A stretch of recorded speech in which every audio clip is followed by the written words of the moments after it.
वो स्कूल की मोहब्बत भी अलग ही होती है। सिर्फ उनसे मिलने के लिए डेली स्कूल जाना, ट्यूशन्स में उन्हें घंटों बैठकर देखना, असाइनमेंट्स कंप्लीट करने के बहाने एक दूसरे के घर पर जाना। अलग ही एहसास होता है वो भी।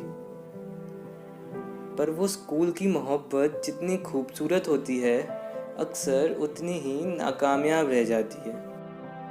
माया भी इसी कश्मकश में जी रही थी। वो 10th क्लास की मोहब्बत जिससे वो रोज़ मिला करती थी, अब शायद ही कभी उससे मुलाकात हो पाया करेगी। जिसकी मुस्कान को देखे बगैर उसका दिन पूरा नहीं होता था, अब हर दिन उससे बिना मिले काटना पड़ेगा। इसी सबसे परेशान माया ने अभय से कहा, तुम्हारा पुणे जाना ज़रूरी है क्या? I mean, तुम यहाँ रहकर भी तो पढ़ाई कर सकते हो ना? ऑफ कोर्स ज़रूरी है यार, वहाँ अच्छी प्लेसमेंट्स मिलती हैं, अच्छी अपॉर्चुनिटीज़ होती हैं। मेरे करियर का सवाल है माया, और फिर ये सब मैं हमारे लिए ही तो कर रहा हूँ, ताकि हम दोनों फ्यूचर में साथ रह सकें।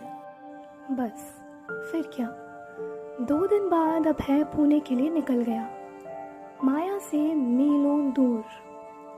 मोहब्बत भी एक अलग ही एहसास होता है, जिसमें अपने प्यार के साथ होने में जितना सुकून मिलता है, उससे कहीं ज़्यादा डर उनसे दूर होने में लगता है। माया को भी हर पल बस यही डर लगा रहता था, उससे दूर रहकर अभी उसे भूल तो नहीं जाएगा ना? उनकी ये लॉन्ग डिस्टेंस रिलेशनशिप सक्सेसफुल हो भी पाएगी या नहीं? अगर अभय को कोई और पसंद आ गई तो? कहते हैं दूरियां मोहब्बत को बढ़ाती हैं, पर ये दूरियां ही हैं जो नाराज़गी भी बढ़ाती हैं। हाय, क्या कर रहे हो? कुछ नहीं, बस पढ़ रहा था।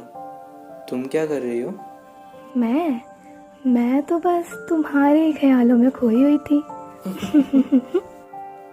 याद है हम दोनों कैसे स्कूल ओवर होने के बाद चाय की टपरी पर जाकर चाय मंगवाते थे, पर कभी उसे पीते नहीं थे, ताकि एक दूसरे के साथ कुछ पल और बिता सकें।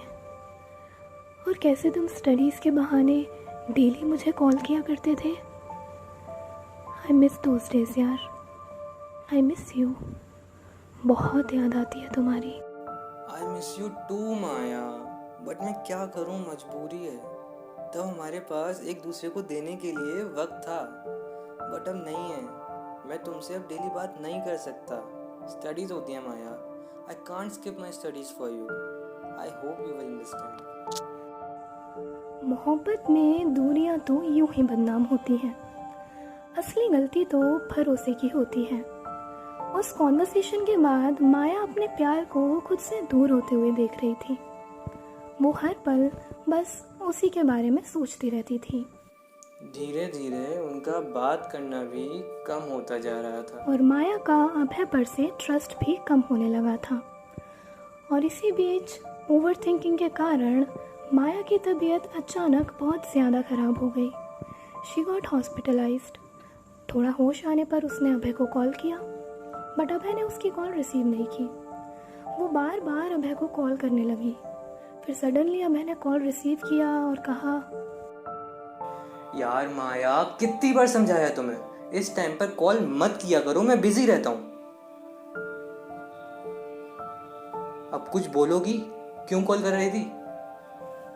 अभय, आई एम नॉट वेल। तो मैं क्या करूं? तबीयत ठीक नहीं है तो किसी डॉक्टर के पास जाऊं ना। मुझे क्यों डिस्टर्ब कर रही हो? आखिर तुम्हारी प्रॉब्लम क्या है Maya? Problem? Abhay, I need you. ज़रूरत है मुझे तुम्हारी। नहीं बर्दाश्त हो रही है मुझसे अभी दूरियां। मिलना है मुझे तुमसे अभी इसी वक्त। नहीं रहना है मुझे अब इस लॉन्ग डिस्टेंस रिलेशनशिप में। बस यही बात है ना? अगर नहीं रहना है इस रिलेशनशिप में तो छोड़ दो, पर मुझे इरिटेट मत करो। बस इतना कहते ही अभय ने फ़ोन कट कर दिया। उस लास्ट फ़ोन कॉल के साथ ही माया और अभय की रिलेशनशिप भी टूट चुकी थी, और साथ ही टूट चुके थे माया के सपने जो उसने अभय के साथ देखे थे।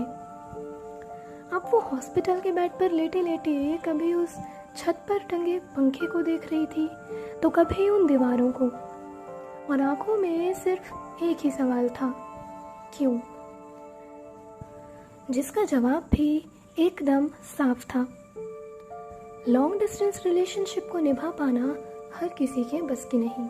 बहुत ज़रूरी होता है एक दूसरे से दूर रहते हुए भी एक दूसरे पर ट्रस्ट करना, केयर करना, एंड अपने बिजी शेड्यूल में से थोड़ा सा वक्त उनके साथ बिता पाना। प्रॉब्लम्स आती हैं, बहुत आती हैं। कई बार आप उनको उतना समय नहीं दे पाते, लड़ाई होती है, झगड़े होते हैं, बट इन सब के बावजूद भी उन पर भरोसा बनाए रखना, थोड़ा पेशेंस रखना और उनसे प्यार करना बहुत ज़रूरी होता है, और शायद बहुत मुश्किल भी। इसीलिए ज़्यादातर लॉन्ग डिस्टेंस रिलेशनशिप कभी सक्सेसफुल नहीं हो पाते, और जो हो जाती हैं बहुत खूबसूरत होते हैं।